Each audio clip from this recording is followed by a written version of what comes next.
menerima santri baru, itu yayasan nggak boleh. Ini tolong Ustaz harus lulus, nggak bisa. Maka mungkin banyak orang tahu kalau Abu Manya orangnya keras, ya. Tapi Abu Manya karena menyangkut perjanjian dulu, itu kalau ada orang yang minta tolong masukkan anak ke sini, bahkan famili dekat beliau kalau telefon saya akan sampaikan, Ustaz, nyonan ya maklum ma'ali. Begang menong tadi almana anak jadi cara tolong kalau dia apa memang jin terima punya adik ke baik terima. Tetap begitu kalimat beliau. Begitu juga kalau ada kebetulan guru yang ingin mengajar datang ke Abu Manya, Abu Manya akan telefon juga, Nyona wi begang maklum kasar jana cara saya mengajar, ibu kan ingin bakti ke almanah ngeci kalau tiga pun aja menyaji netunya aja buat. Karena komitmen awal. Nah, maka sekarang dari sejak almanah ini dimulai pendidikannya 2001 bulan Juli, maka alhamdulillah ya, kesepakatan ini sampai hari ini belum bergeser. Maka apapun yang ke dalam di sini, ini adalah kewenangan di pimpinan yayasan. Kewenangannya adalah apa? Dulu untuk fasilitas fisik itu dipikirkan oleh yayasan. Tapi setelah almarhum Abu Manya meninggal, kemudian dilanjutkan oleh anak-anaknya juga, bahkan diberikan ke kita kewenangan untuk kemudian membangun juga fasilitas-fasilitas fisik dengan kita melaporkan keuangan, perkembangan keuangan yang ada di pesantren ini. Bapak Ibu yang mulia, saya bisa simpulkan, ya, ini juga menjadi penting bagi Bapak Ibu, terutama nanti ketika belanja di kantin, belanja di koperasi. Dan ke ustaz-ustaz saya juga menyampaikan, pesantren Al-Manar ini secara di euro, ini pakai bahasa hukum, tertulis milik yayasan Bungong Jumpa, keluarganya Abu Manya almarhum, secara tertulis.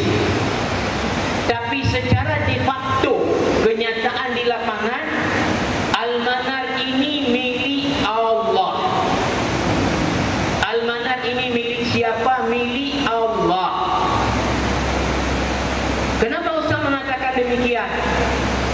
Karena alhamdulillah, dan inilah yang menjadi komitmen dari awal.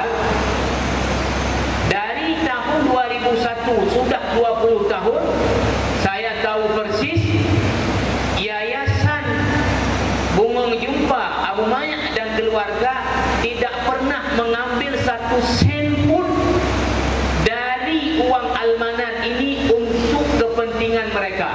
Tidak ada satu sen pun.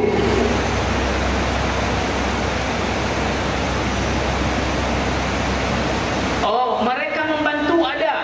Ya, sangat banyak tentu yang uang milik mereka. Bahkan setelah meninggal almarhum Abu Manya, abang beliau pengusaha rumah makan di Jakarta, Bang Ibrahim, itu luar biasa uang pribadi beliau, jor-joran. Masjid ini hampir ini 5 miliar uang pribadi beliau. Dapur, kamar mandi, sebelum dulu pandemi beliau hampir mungkin setiap bulan mengirimkan uang 150 juta, 200 juta.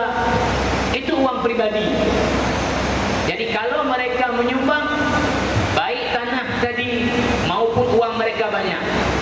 Kalau mengambil dari pesantren, dari SPP anak-anak, uang makan anak-anak, uang pembangunan anak-anak, uang aktivitas anak-anak ekstrakurikuler, satu sen pun sudah 20 tahun tidak ada.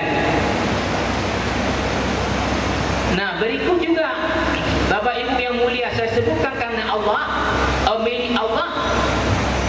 Kami yang diamanahkan mengelola ini pun, dan ini menjadi memang tugas saya sebagai pimpinan umum, karena saya tidak ada di sini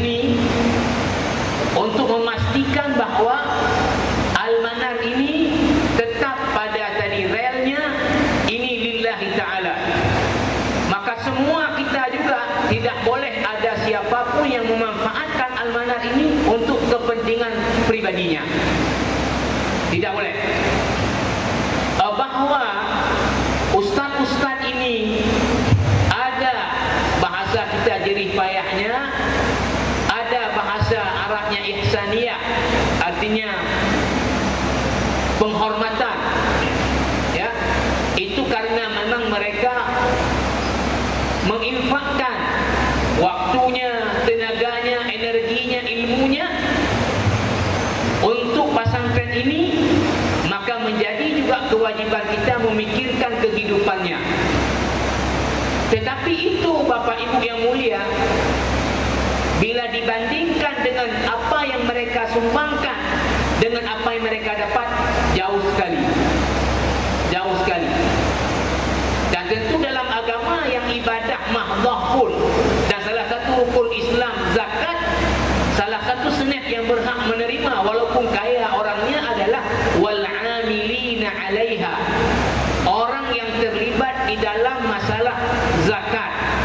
Apa mengumpulkan, apa mendistribusi, apa menyimpan, siapapun yang terlibat di dalam masalah zakat, maka dia punya hak tentu yang wajar dari harta zakat itu. Nah, apalagi memang ustaz-ustaz ini tadi ada keluarganya, kehidupan seluruhnya sudah mengabdikan untuk pesantren ini, maka itulah yang kemudian kita beri dari SPP anak Bapak Ibu semuanya, dan itu berbanding dengan apa yang mereka buat, tidak ada apa-apanya. Ya, mohon maaf kalau saya bilang, saya membandingkan, ini mungkin ada di antara Bapak Ibu juga yang ini. Saya dosen di UIN, mungkin juga yang guru.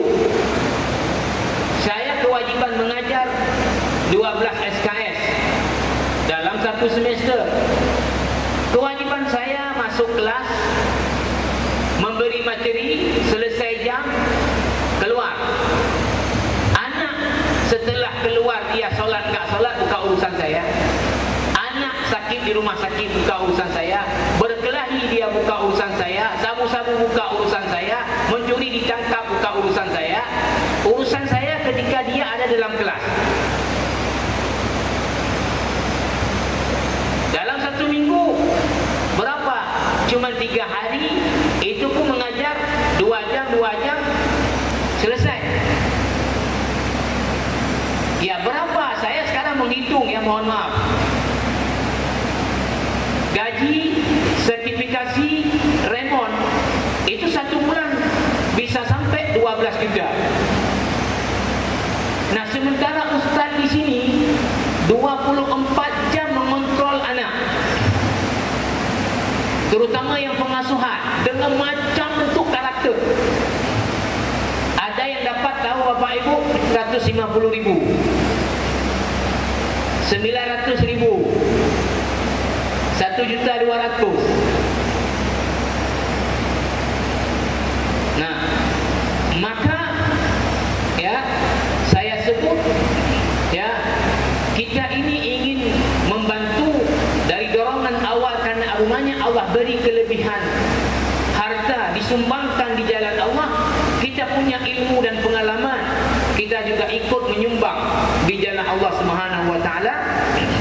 Maka oleh karena itu, Bapak Ibu, ya, di kantin kita, di koperasi kita ditulis, Anda berbelanja berarti Anda beramal.